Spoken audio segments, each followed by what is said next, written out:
तेरा नाम सच्चा, एक तू सच्चा। तेरा नाम सच्चा, एक तू सच्चा। तेरा नाम सच्चा, एक तू सच्चा। तेरा नाम सच्चा, कोई नहीं तेरे जैसा तेरे सिवा, एक तू सच्चा। तेरा नाम सच्चा, सब जगह तेरी रोशनी का दरिया, एक तू सच्चा। तेरा नाम सच्चा, सब बीमार तू बीमारों की दवा, एक तू सच्चा। तेरा नाम सच्चा, बेहतर है बहस से जिक्र तेरा, एक तू सच्चा। तेरा नाम सच्चा, ये मेरा जिस्म है महल तेरा, जहाँ रात दिन चमके नूर तेरा। इस नूर का तवाफ करे सातों आसमां, हर फरिश्ता नूर में करे सजदा, एक तू सच्चा। तेरा नाम सच्चा, एक तू सच्चा।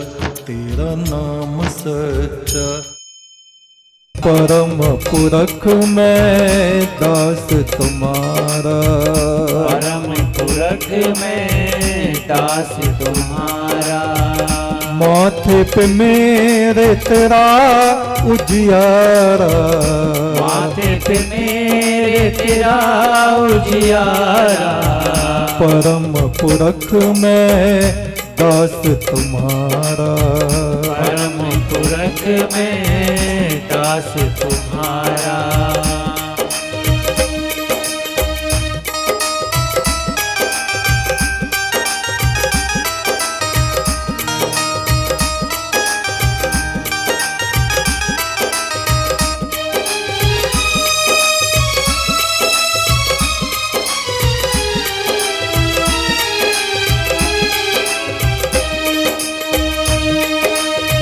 किताबों के पढ़ने से क्या मिलेगा, मन के भटकाने से क्या मिलेगा।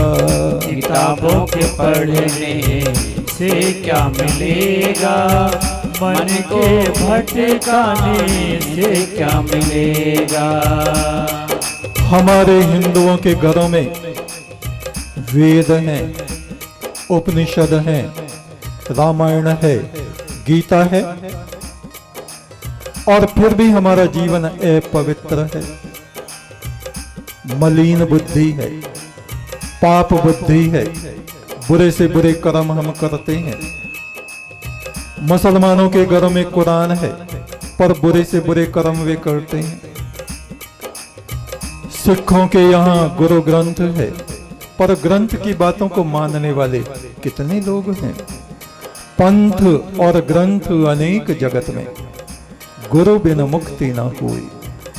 जब तक गुरु की सेवा नहीं करेंगे, गुरु के चरणों में जाके बैठेंगे नहीं, अपने पाप कर्मों का त्याग करेंगे नहीं, शराब पीना छोड़ेंगे नहीं, मांस मछली खाना छोड़ेंगे नहीं, लड़ना झगड़ना छोड़ेंगे नहीं, जब तक असुर आत्मा वे बने रहेंगे, तब तक उनका जीवन निर्मल होने वाला नहीं। इसलिए गुरु की शरण में हमें जाना पड़ता है। शिव के शिष्य हैं नंदी, कितने ही उनके शिष्य थे भगवान शिव के। ब्रह्मपुत्र नदी के किनारे पर्वत श्रृंखलाएं थीं, गुफाएं थीं, वहां भगवान शिव का आश्रम था। एक सुबह शिव बोले, नंदी तुम्हारे बहुत से जन्म हो चुके हैं, तुमको पता नहीं।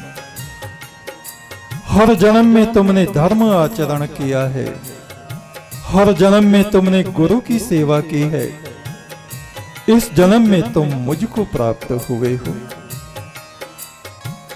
अपने एक पिछले जन्म की कथा मुझसे सुनो। हिमवंत प्रांत में एक राज्य में एक धर्म आचरण करने वाला ब्राह्मण था। उसके घर में एक बहुत सुंदर पुत्र पैदा हुआ। उस पुत्र का नाम उसने कुंडल रखा। बड़ा होके वो ब्राह्मण पुत्र विद्या प्राप्त करने तक्षशिला गया। आचार्यों से बहुत से शिल्प विज्ञान उसने सीखे और ब्रह्म विद्या भी उसने सीखी। ईश्वर को प्राप्त करने की विद्या, योग विद्या। और उसका मन संसार से विरक्त हो गया। घर में आके उसने अपने पिता को कहा, मैं इस बुरे संसार में पड़ना नहीं चाहता। हे पिता, मुझे आज्ञा दो कि मैं ऋषि मुनियों में जाकर के अपने जीवन को पवित्र बनाने के लिए मोक्ष के मार्ग का अनुसंधान करूं। पिता ने कहा, तथास्तु पुत्र, जैसा तुम चाहते हो वैसा करो।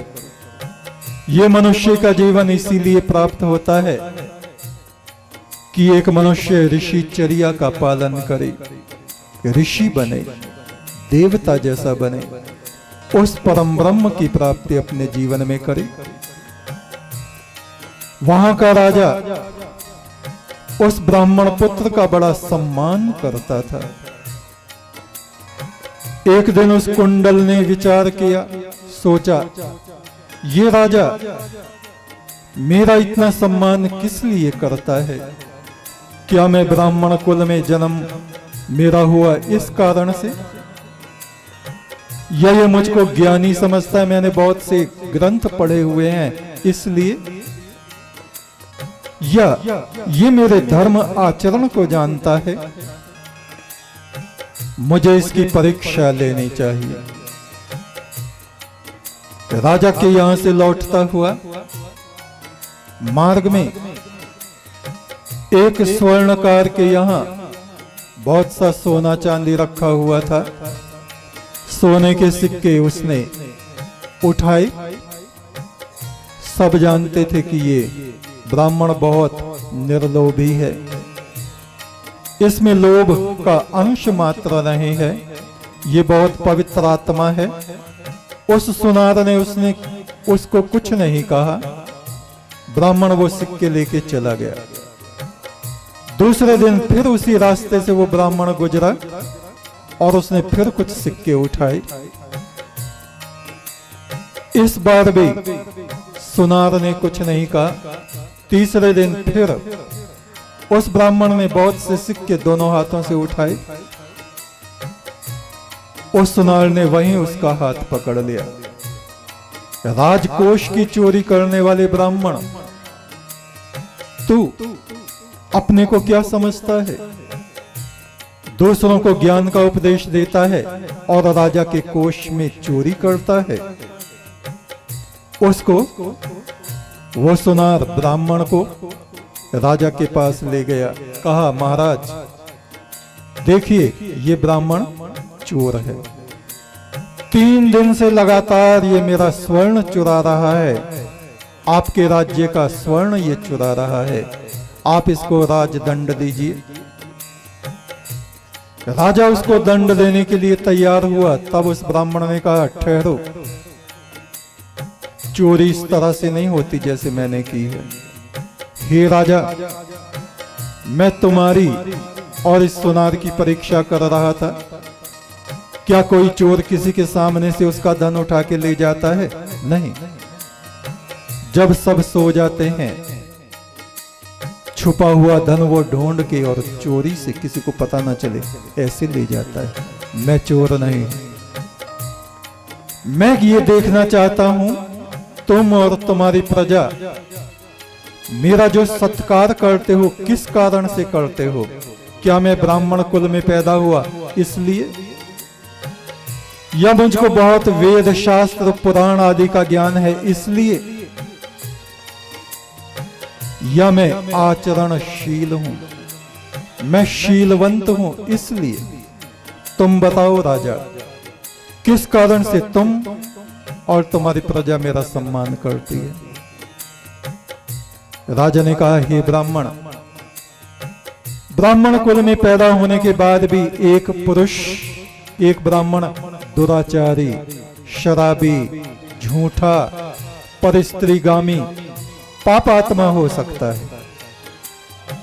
ऐसे व्यक्ति का कोई सम्मान नहीं करता, चाहे चारों वेद उसने पढ़ रखे हों। संसार में जो सम्मान किया जाता है वो उत्तम पुरुष के उत्तम आचरण के कारण किया जाता है। ब्राह्मण ने कहा, ठीक है, मैं समझ गया। आज से मैं तुम्हारे दरबार में नहीं आऊंगा, मैं सन्यासी बनके हिमालय की कंदराओं में जा रहा हूं। वहां ऋषि मुनियों के बीच में बैठ के उस परम ब्रह्म का तप करूंगा और तपस्या करते करते अपने प्राणों को त्याग दूंगा। शिव ने कहा, नंदी, उस भद्रावती नगरी में कुंडल नाम के ब्राह्मण तुम ही थे। तुम्हारे जीवन में धर्म आचरण था, तुम्हारा चरित्र निर्मल था। तुम उस जन्म में सिद्ध ऋषि हुए। प्राण छूटने के बाद देवलोक में पहुंच के हजारों वर्षों तक वहां देवता के रूप में तुमने निवास किया और फिर तुम्हारा जन्म शिलाद ऋषि के घर में हुआ। आज तुम मेरे निकट, मेरे प्रिय, मेरे शिष्य, मेरे मित्र बनके मेरे संग रहते हो। परम पुरख मैं दास तुम्हारा, परम पुरख में दास तुम्हारा। माथे पे मेरे तेरा उजियारा, माथे पे मेरे तेरा उजियारा। परम पुरख मैं दास तुम्हारा, परम पुरख में दास तुम्हारा।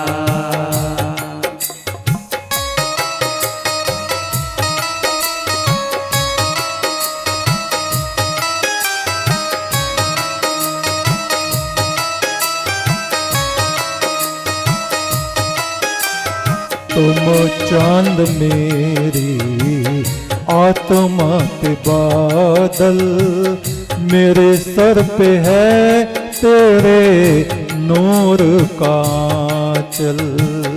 तुम चांद मेरी आत्मा के बादल, मेरे सिर पे है तेरे नूर का आंचल। हे परम ब्रह्म, हे परमात्मा, तुम पूर्णमासी के चंद्रमा जैसे हो, पर मेरी आत्मा के ऊपर बादल, मलिनता छाई हुई है। मेरे सर पे तेरे नूर का, तेरे प्रकाश का आंचल है। जहां भी मैं जाता हूं तुम्हारा साया, तुम्हारी छाया मेरे ऊपर ऊपर चलती है। तुम चांद मेरी आत्मा पे बादल, मेरे सिर पे है तेरे नूर का आंचल। तुम चांद मेरी आत्मा पे बादल, मेरे सिर पे है तेरे नूर का आंचल। जहाँ भी मैं जाऊं है साया तुम्हारा, जाऊं है साया तुम्हारा। परम पुरख मैं दास तुम्हारा। परम पुरख में दास तुम्हारा। माथे पे मेरे तेरा उजियारा। माथे पे मेरे तेरा उजियारा। परम पुरख मैं दास तुम्हारा। परम पुरख में दास तुम्हारा।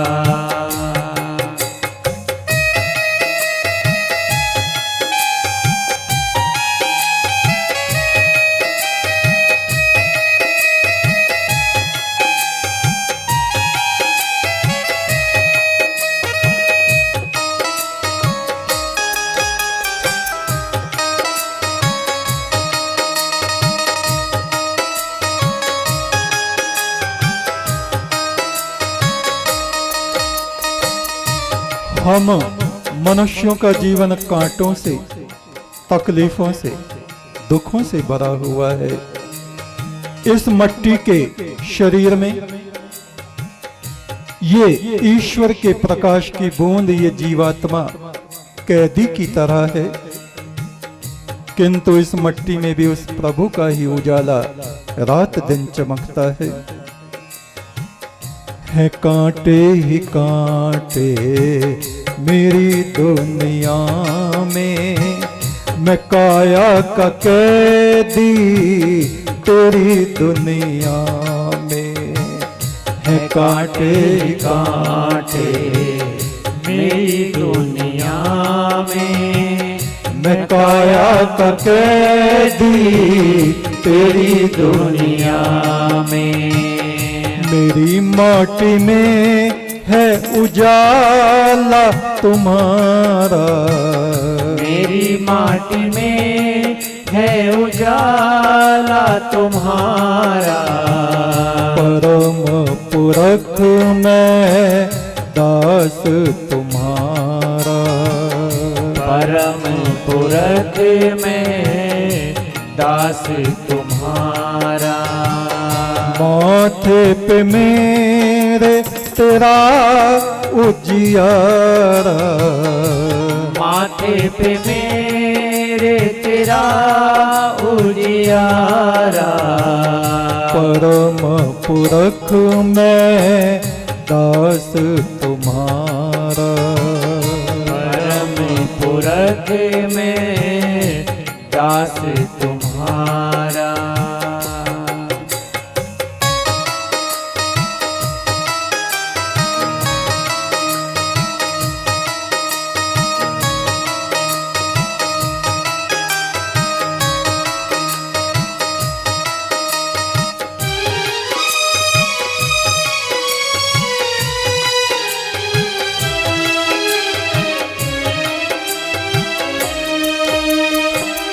मैं एक लहर हूँ तेरे सागर की। मैं कोई प्यासी लहर सागर की। मैं एक लहर हूँ तेरे सागर की। मैं कोई प्यासी लहर सागर की। तेरे घर से दूर है मेरा किनारा। तेरे घर से दूर है मेरा किनारा। परम पुरख मैं दास तुम्हारा। परम पुरख में